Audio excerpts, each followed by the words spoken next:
Hello! Even though I have a selfie stick with me today, I decided to just do a handheld usual perspective walk around. And this time it's a cross-border video. Okay, to make it simple. The benefit of living in Zurich is also, even with public transport, it's only 1 hour till you are in Germany. And even with the regulations right now, there's a few not loopholes, but some regulations in the favor of people living closer to the border.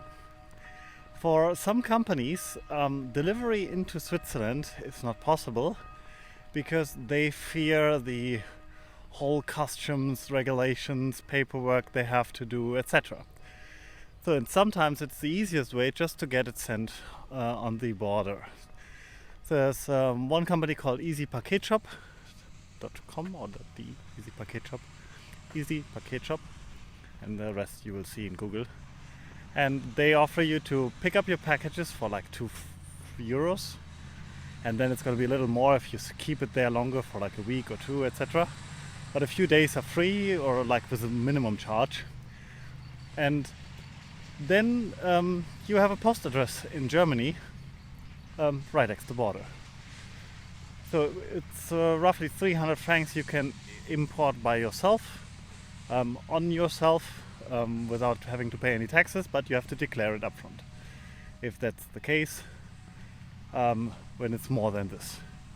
So in my case today, it's 2 keys. Just 2 keys. I think the riskiest part here is that you have to walk on or at the street, as you see it now, and we all follow the rules, and please learn that you go on the opposite side, so facing the traffic so they can see you better and you know what's happening. I mean, that's a simple rule. I think it's in every country, hopefully, that you go towards the traffic.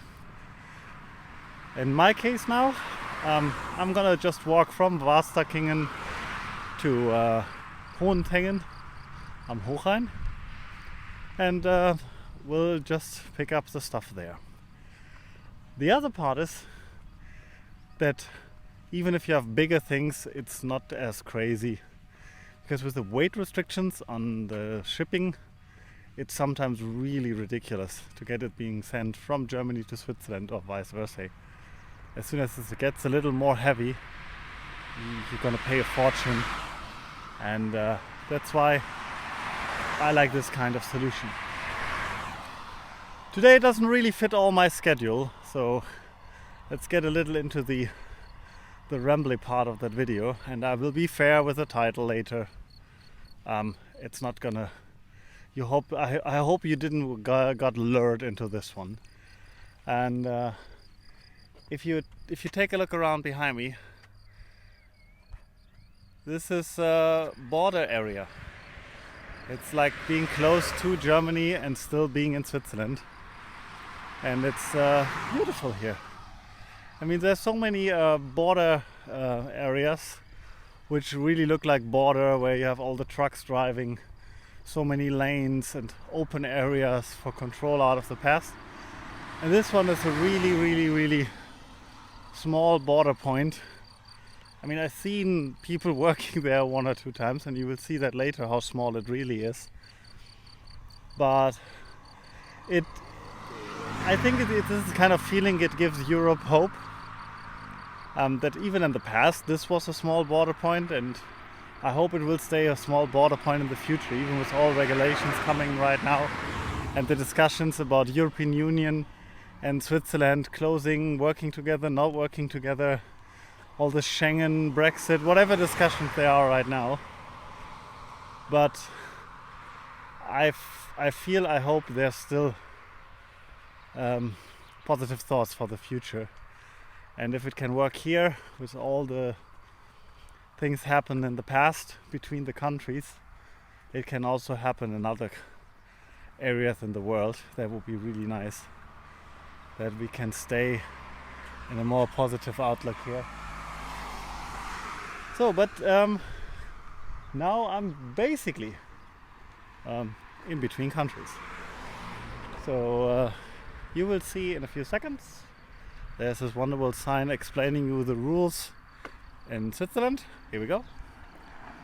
And in a few meters you're gonna have the same sign explaining you the rules of Germany. And it's gonna be also, we are in Günsken, which goes to, it's a part of the Gemeinde Hohentengen am Hochrhein. And yeah, for all of you who've never been here, that's a small part of Germany. There you go. And you also realize now, I'm walking just a few minutes. I think in total it's like 8 minutes from the bus stop. And if you would walk a little faster, you can probably make it in 6, 7. You go back, and the nice part is also that the next bus from Wasserkingen back to the train station is also only a few minutes. So you have basically like 30 minutes to go cross border, go to the post, get your stuff done, and go back. And just beware, there's not always a bus connection.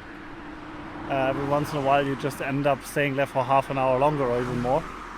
That's why I usually look up first when to get there and when to go back. And you have an easy call. And you have a quick step over to Germany. And I mean, there's no supermarket here next to it. I mean, walking distance, no. You probably would have had to take a bus or something. But for my use cases, usually that's all fine.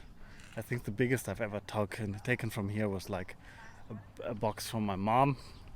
By the way, post is behind me. I'm just taking a few more steps now to finalize my thoughts here. So if you want to stick with my channel, consider subscribing. I have usually those kind of rambling videos where I just talk about random topics which affect me in my life as being a German working and living in Switzerland. But on the other hand, there's also some tech reviews on my everyday carries, stuff which I'm using every day, might be the iMac video or my backpack. And on the other hand, there's a lot of thoughts around work-life approaches we consider in my companies, where it's people first and taking people with you. But on the other hand, also making sure that you